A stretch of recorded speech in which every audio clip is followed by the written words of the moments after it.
Gabriel Summers was once an emperor and a shining star that glowed all throughout the Marvel solar system, but now he's a shell of his former self. Can he ever reignite his faded flames? Well, let's hop into X-Men issue number 10 and find out. Well, alrighty then, if you've been keeping up with Jonathan Hickman's X-Men book, you'll know that he's taken a particular interest in shining the light on the third Summers brother again, Vulcan. And as this comic opens up, we're actually given an answer to a very old question, and that is what actually became of Vulcan after the end of the War of Kings when he and Black Bolt fell into the Fault together. Well, as we discover here, it's not as simple as he just died and got resurrected along with all the other mutants. He was actually taken by some extra-dimensional alien beings who tortured and experimented on him. And as we've seen throughout this X-Men series, he's still very much dealing with the scars of that. He mostly spends his days drinking and depressed. In fact, today he's feeling especially bad, Gabriel, as it looks like his brother Scott, as well as Jean and the rest of the younger members of the Summers family left him behind to go on a beach vacation. So it's just him as well as his two run-in buddies, Petra and Sway, who I get the feeling a lot of people probably don't remember these two, but they were actually on Moira's retcon first version of the X-Men.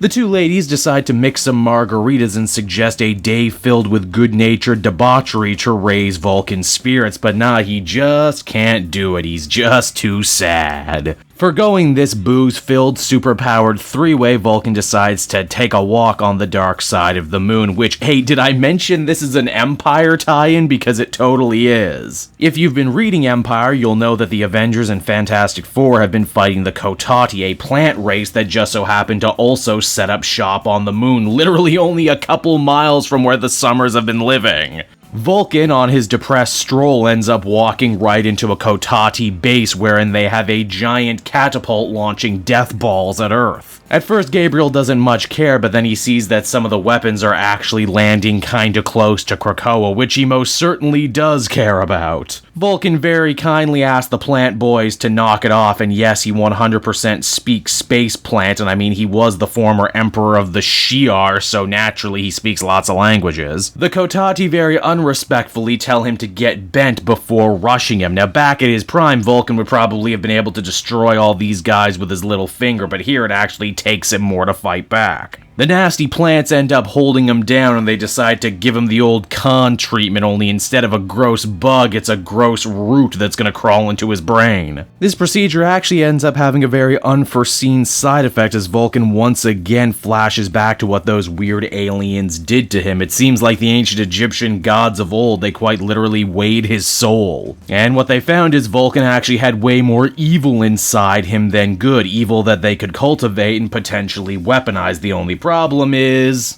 Gabriel was too damn mad King Targaryen to have the patience to let any of that happen, and as such, the aliens tinkered with his insides. Basically meaning the peaceful but depressed Vulcan we've been seeing right now is a dumbed-down good version that's been put up as a smokescreen. All in an attempt to fool the other X-Men. The real Vulcan, the mad powerhouse, oh, he's still very much in there, and he strikes back now to protect himself from the Kotati, basically atomizing them all with just one movement of his hand. But just as quickly as this fire was ignited, it ends up dying back down once again as Petra and Sway find Vulcan. If nothing else though, Gabriel feels less sad when he realizes Cyclops and the others actually left him a message. Turns out they didn't go on just any old beach vacation, they went on vacation into Shi'ar space and figured he probably didn't want to go back to the place where he was a power-mad emperor once. And what of the Kotati? Well, it seems that one managed to live long enough to get back to the others and before dying said the same word over and over again. Krakoa, Krakoa, Krakoa.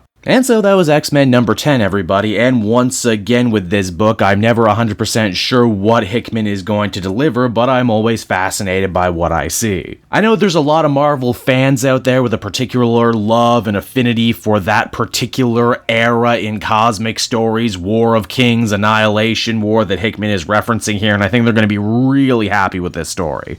Furthermore, I take my hat off just for how this Dawn of X era in X-Men stories is filled with so much limitless potential. You thought Moira was the most important thing. You thought X of Swords was the most important thing. Well, hey, also now you got Vulcan here, who still might be incredibly powerful and incredibly dangerous. Overall, I think I'd give this one a much-deserved 8 out of 10. Good stuff. Hey there everyone, Kate Joel again, and I just want to thank you so much for watching to the end of the video. It means a lot to me. And hey, if you enjoyed the book I covered in this issue and want some comics of your own, might I recommend Book Depository? It's my #1 place for shopping for comic book trades. You get a great price, and if you use my link down in the description, you'll actually be helping me out at the same time. You get something, I get something, everybody wins, right? So until next time everyone, I've been Joel, and I will see you in the next video. Bye-bye.